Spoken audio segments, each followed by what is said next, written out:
Hi guys, welcome back to my channel. Today's video is about what documents, what is the procedure to go abroad if you're planning to go abroad for a fall intake, January intake, or any other intake is if it is available in your university.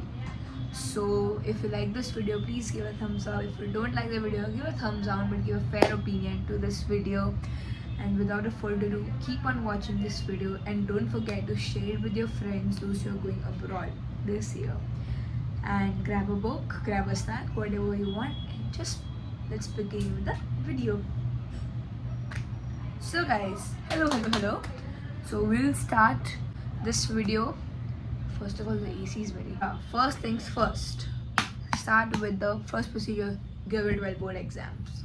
Obviously, if you're planning for bachelor's to master's and complete your bachelor's, diploma, complete your diploma, then start planning to do your IELTS from we'll get back to that. So first give your IELTS from classes. I recommend if you are in Ahmedabad, go to Act of English, which is of the Rizwan. He's a well-known person in Ahmedabad who gives IELTS, who takes IELTS coaching over here in Ahmedabad as well as in whole Gujarat. So yeah, you can go there if you. He's a very good person and he give you good results. Also, he had very wonderful results in his like duration.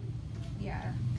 Then you give your IELTS exam. You take your time to do that because if you're not sure until unless, then don't give the exam in any other pressure.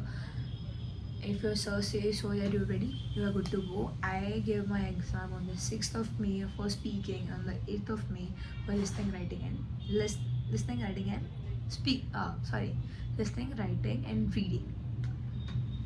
Yeah, on the 8th of May I did that.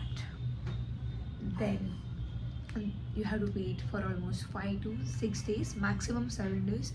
You'll get your IELTS result. You're good to go. You'll get that certificate that you have given the IELTS exam and all sort of that. Then I recommend while you're studying, you should get your LOR, letter of recommendation, a protected mark sheet, and yeah, that two stuff. So you can apply to the college itself, the university itself. By that two things, you need a LOR and a predicted mark sheet of your 12th, and your 11th mark sheet is required. And with that you can apply to your university. You'll get a conditional offer letter which says that if which is for until you get a 12th mark sheet. It depends on the criteria. My University of Regina, had 50% of the criteria and my predicted mark sheet said 84%. So that happened, and you get that, you apply it, they give you a conditional offer letter which is conditional. If you get less marks, then the 50% that offer expires, that's not valid for you. And then the main thing is that you get that, you give your 12 boards. Then if you're planning to go in September intake, just complete your IELTS in 1 or 2 months max. Then you can have your 12th mark sheet. As soon as the result is here, result aane ke baad, you will get your certificate of first attempt. You will get your LC from your school as well as your 12th mark sheet. So you need all the documents need to be to submit to get your main letter. Then you have to give a fees of $1,000 to book your seat. So there will be a seat for you. Then again one letter will be there for you that you have done this. You have the second letter. I had 3 letters, the dates will be mentioned over here. The third letter or the fourth letter was the final one, not the second two. These two were conditional until and unless, and they were not able to get my 12th mark sheet, so they sent me the 2 letters. And then when I submitted, I get my final LOA. So before that, you need to fill the seat booking fees. It is $1,000 for my university. It depends on university to university. Then the second important thing is to pay the fees of the whole first year, that needs to be paid in advance, and the GIC, which is compulsory in whatever province you are going in Canada. So my fees was around $22,000. of that $1,000 I have already paid, so I had to pay $21,000, which would be approx 13 lakh rupees. The money will be mentioned because the currency keeps on changing of Canada, so conversion is, you can do it yourself right now what is that. Then but one day prior to your paying fees day, you have to open your account in Canada. You have two options, two bank options, Scotia Bank and CIBC Bank. I chose Scotia Bank as my relatives over there also told me that it is a good bank and it is all over Canada, so I chose Scotia Bank. I paid, they opened my account. They require some documents which will be mentioned right here. So these documents are required for opening your account, and you must be keep in mind that your PAN card and Aadhaar card should be linked, and you must have an account in India. Then and there only you will be able to open your account in Canada, or else it is not possible. Then you will have to pay the fees through Flywire. Through Flywire, your fees will be in your account to the university's account. You have to pay them in two checks for university, and for GIC it is all in a one check. So I paid that, and GIC directly goes into the government. It is like an security amount that you will be able to get back after you reach Canada, so that's required over there. Then two things are there you have to do after doing all this. You will get your main letter, LOA. I got a scholarship, or whatever you will be able to get will be in that letter. And before getting that, whenever you get your conditional letter, you have to just book an appointment in your hospital for a health checkup. They require a conditional letter at least. If you have a conditional offer letter, then you're good to go. Just go to a nearby hospital which provides immigration health checkups. In my city, I had KD Hospital and Apollo, or maybe one other. I'll just keep the name right over here. You can just check that out. And it takes around 7,000 rupees. Yeah, so that's the thing. For the health checkup, they will give you, then and only they will call you around, the call time is around 8:39, and they'll call you, they'll just do the things, they'll have your photograph, and your health certificate will be given to you before you are leaving the hospital. So that's completed.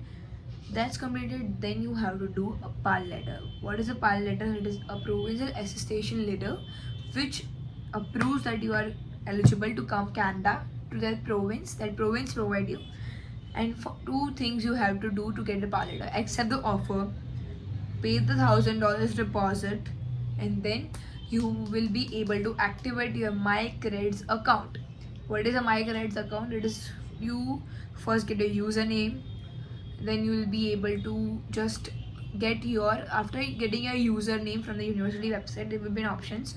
You'll get a username, password, and then you have to get your, and the password is generally your birth dates, like 01122007, like that. Yeah, so that's that. And you will be able to get your user ID, email ID of your university. In that email you will, that is on Microsoft Outlook, and that on email your in MyCredits your PAL letter will be there. So then you get a PAL letter, and till you get, it takes minimum 10 to 12 days. Yeah, I had to waited for it for a long time because I had some issues in activating my account, so I was not able to activate my account. It took so many days to activate it because the university said that they were not able to get my receipts, my fees. So as soon as you pay, your around 7 business days will be like whatever, you will get your fees receipt on your email, authorized email or registered email. Then in the meanwhile you can get your GIC certificate, which will be able to get when you pay the GIC, and SSGP certificate, that is that you have opened your account, and there's all that, a welcome certificate. For the finance documents which are made, you need to, when you are submitting your file, you need to be particular, very particular in that, so keep that note on every certificate. Main ITR certificates, BBC and CA reports, you need all these documents before keeping your file. FD certificate should be what FD of your mother and father only. No, any grandparents are not like taken in view, because my person of immigrations, he told me that grandparents are not included in that, just parents. You can just give your parents certificate, and before 4 months, before you're keeping your file for before the 4 months, before the payment actually, you have to keep your balance amount ready in the your account, through whichever account you're paying. It should be a saving account. My father's account it is, my mother father's both joint account it is. And if they are paying for you, you should have a sponsor affidavit. The sponsor affidavit looks like this. I'll just keep it around here over in the or in the description box. You can just get a look of the how the sponsor affidavit looks like. Then you get your ITRs of last 4 months. Then bank balance certificate, that is a BBC certificate. You can get it from your bank itself, they will help you. And if you, before you're paying the fees, you can inform your bank. They will, some banks do make you fill forms if you are going to pay something more than 5 lakhs, because yeah, that's a big payment. So I had to do that. I had a Canara bank, so I had to do that. Then you have to get your CA certificate, which includes your liquids, which can be sold out on the spot. Not like car, no houses, no properties, but share market shares, like your maybe your gold. Yeah, that's all things. And the FDs they include, and the accounts, rather than the saving account, which will be able and assist you to give the money. And this shows that if anything goes wrong and if you want money, you have money in your thing. And you can also take a loan. Some banks provide good loans for you at good interest rate, so you can also do that. This all finance documentation is done. Then you get this ready. Then you have to fill a family form, which requires your father and mother's occupation, numbers, occupation, their phone numbers, your name, your which intake you are going, which course you are choosing, and which university you are planning to go. Then the second thing is that your travel history. Main thing is travel history and rejection history. Travel history is like where the places you have traveled before out of India, obviously. That will require month and year both, and generally it is of last 5 years. And then the second thing is the rejection history. If you got a rejection from Canada, UK, US, whatever country you have got the rejection, you have to mention these things with month and year, and how many times on the rejection you got, and the purpose of travel in this also, and in this also, in the travel history as well. And in the visa, like a rejection history, you have to mention that you were dependent, independent, and what was the purpose, which visa you put on. Like if you want for a visitor visa, student visa, how many times you got rejection. These all things should be mentioned. I will give you an example of family form in the description box below. You can just check the PDF. I'll try if it is going on the YouTube or not. Then the next step is you have to wait for your SOP. It will take just 1 or 2 days. You can get your SOP done and choose a good date and just submit your file with all the documents. All the documents go step by step on IRCC's website. You can just check that. With your like immigration, those who is going to keep your file, because you need to be very particular on that. A small minor mistake can cause you a rejection, so you don't have to make any big mistakes. And you have, if you just done with the file submission, you have to wait for 7 to 10 days. It's the right now it's a period of getting visa in Canada. It can go more because it's a legal thing, and it's, visas how much they take time. So yeah, that much is there. And if you have not given the biometric of Canada before, and if you are above or below 18, or you are just not a child and above some age, you will have to compulsory give a biometric. And the fees for biometric is $80, and the fees for file submission, like visa application, is $150. I paid $150 because I got a rejection from Canada in 2022. Yeah, so my biometric was done. So whenever you say, you just have to keep your win, and they will get to know that you have got that thing before only. Before उनको पता चल जाएगा कि ये है, आपका biometric हो चुका है. वो within 2 hours अपडेट हो जाता है. मेरा तो within 2 to 15 minutes, 5 to 15 minutes में अपडेट हो गया था. So if you have given the biometric, you're good to go. Just submit your file, and there's the biggest and a long wait you have to do of your life would be like, if you want to have, you will be constantly checking your mails that did I get a mail, where's my visa, कब आएगा भाई, क्या कैसा आएगा, कितने दिन और 7 days to minimum लगते हैं. 7 to 10 days minimum is the amount to take you to get the visa from Canada, student visa especially. You have to wait, and when you get the visa you have to submit your passport for stamping, and that take 45 days to come. Like I would say maximum 45 days if you're lucky enough, and you will get it early also, but minimum 45 days it takes to get the passport back after stamping if you get the visa. So this is all the process. If you have any doubts, anything, just comment down below. I'll be happy to share it with you guys. If you have come to this end, thank you so much for watching this video. Make sure you like this.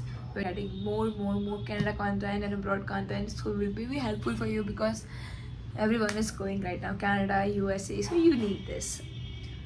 This is all for this video. Keep sharing this video, abroad going friends. Thank you so much for watching. See you guys later.